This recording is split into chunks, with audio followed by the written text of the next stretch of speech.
รื่องบินขนสินค้าบรรทุกเงินสดจำนวนมหาศาลประสบอุบัติเหตุตกใกล้กับกรุงลาปัสเมืองหลวงของประเทศโบลิเวีย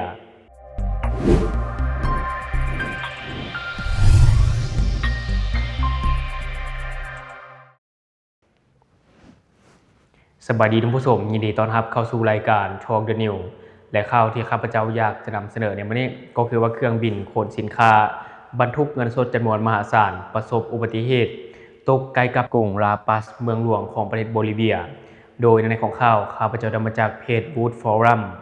เหตุการณ์เครื่องบินตกแม้นเกิดขึ้นในวันที่27กุมภาพันธ์2016สถานที่เกิดเหตุแม้นใกล้กับกรุงลาปัสโดยเฉพาะแม้นในเขตเมืองเอลอันโตซึ่งเป็นที่ตั้งของสนามบินสากลเป็นเครื่องบินลำเลียงทางทหารแบบ C-130 Hercules ของกองทัพอากาศโบลิเวียเครื่องบินลำนี้กำลังขนส่งธนบัตรหรือเงินสดสุดใหม่จากธนาคารกลางเพื่อย้ายไปให้กับหัวเมืองต่างๆจากเหตุการณ์เครื่องบินตกในครั้งนี้ส่งผลให้มีผู้เสียชีวิตอย่างน้อย15รายบาดเจ็บ30รายในขณะที่รถยนต์อยู่เทิงทางหลวงได้รับความเสียหายประมาณ10กว่าคันธนบัตรจำนวนมหาศาลกระจัดกระจายทั่วพื้นที่เกิดเหตุท่านพาเวลโตวาผู้บัญชาการหน่วยดับเพลิงได้ระบุว่ายังบ่สามารถยืนยันได้ว่าผู้เสียชีวิตอยู่เทิงเครื่องบินหรือเป็นผู้โดยสารอยู่ในรถยนต์เทิงทางหลวงใกล้กับสนามบินกรุงลาปัสพร้อมยืนยันว่ามีผู้ได้รับบาดเจ็บจำนวนหลวงหลายจากเหตุการณ์ดังกล่าว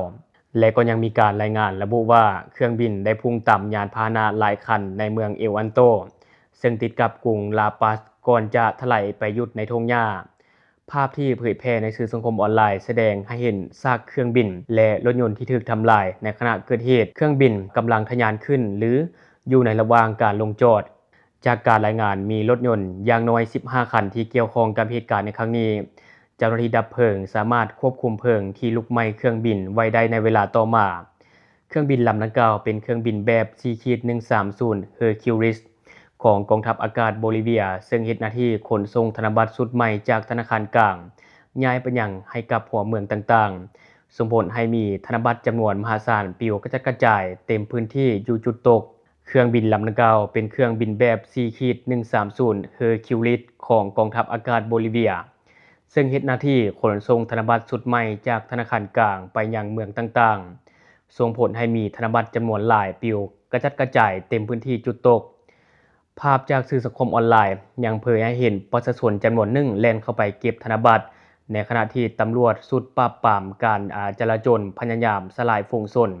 ภายหลังเกิดเหตุทางการได้สั่งระงับทุกเที่ยวบินทั้งขาเข้าและขาออกจากท่าอากาศยานดังกล่าวเป็นการชั่วคราวเพื่อความปลอดภัยและอำนวยความสะดวกในการปฏิบัติการกู้ภัยและที่ผ่านไปก็จะเป็นเนื้อในข่าวน้องท่านผู้ชมที่ว่ามีเครื่องบินขนสินค้าบรรทุกเงินสดจำนวนมหาศาลได้ประสบอุบัติเหตุซึ่งต่อกับเหตุการณ์นี้ก็มีเงินสดกระจัดกระจายเต็มทั่วพื้นที่เลยและก็มีหลายๆคนเนาะเข้าไปหวังที่จะเก็บเอาเงินโดยที่บ่คำนึงถึงภัยอันตรายเลยนอนเล่นเข้าไปเก็บอย่างเดียวอย่างเช่นในช่วงที่ผ่านมาถ้าว่าบ่ได้ติดตามข่าวเนาะมีรถขนส่งน้ำมันประสบอุบัติเหตุและก็ให้น้ำมันนี่ไหลออกจากรถแล้วก็มีประชาชนคนลาวเฮานี่แหละไปตักเอาโดยที่บ่คำนึงถึงความอันตรายที่มันจะเกิดขึ้นถ้าว่ารถขนส่งน้ำมันนี่นะมีประกายไฟน้อยเดียวไปแตะใส่นี่วูบเลยบ่จะคิดสภาพเนาะถ้ามันเป็นอย่างนั้นและต่อกับเหตุการณ์นี้ถ้าว่ามีอย่างคืบหน้าเดี๋ยวข้าพเจ้าจะเก็บมาฝากท่านผู้ชมเติมและวันนี้ข้าพเจ้าจะพาท่านผู้ชมมาติดตามอีกหนึ่งข่าวกองทัพเรือของไทยยึดยาบ้า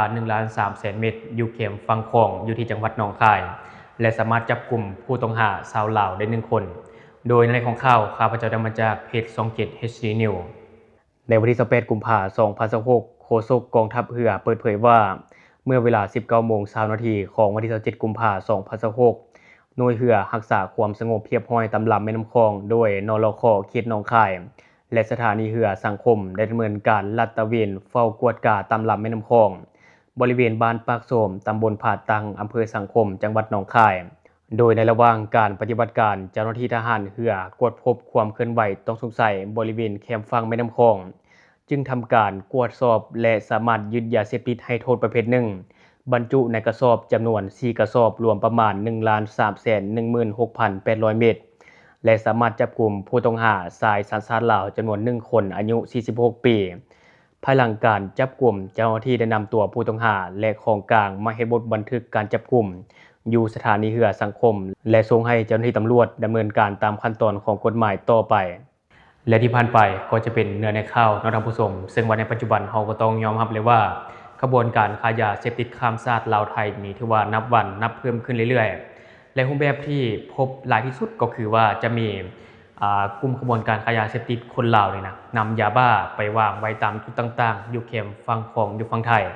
หลังจากนั้นก็มีคนไทยมารับช่วงต่อในการนำส่งยาเสพติดเหล่านี้ส่งเข้าไปบนดินแดนในของประเทศไทยซึ่งในปัจจุบันถ้าเว้าถึงเรื่องการปราบปรามกลุ่มขบวนการค้ายาเสพติดเหล่านี้ให้หมดไปนี่มันคงเป็นไปได้ยากเนาะแม้แต่ว่าเฮาปราบให้มันน้อยลงยังยากแล้วนะเพราะในปัจจุบันนี้ฟุดฝืนเนาะเกือบว่ามีการคนส่งกันทุกมือพุ่นแหละและทุกคนได้คิดอะไรกับข่าวนี้ก็อย่าลืมเนาะคอมเมนต์บอกกันแด้หรือว่าอยากตำนิติเตียนในการนำเสนอของข้าพเจ้าอยากประกอบส่วนข้อมูลก็อย่าลืมฝากไว้ภายใต้คอมเมนต์ของเฮาแล้วเฮาจะเข้าไปอ่านแล้วก็ตอบแลกเปลี่ยนประสบการณ์นำกันอย่าลืมสนับสนุนกันโดยการกดติดตามช่องขอขอบใจ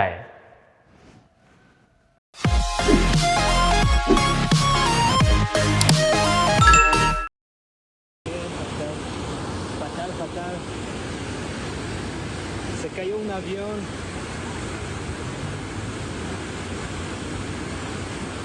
No se sabe.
Se han vuelto locos por el dinero, señores. Van a echar agua, chicos, me voy a alejar un poco más porque van a echar agua. Están echando agua. ¡Ay! Están echando agua.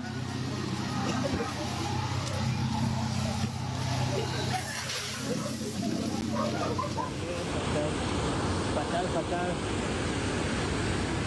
Se cayó un avión.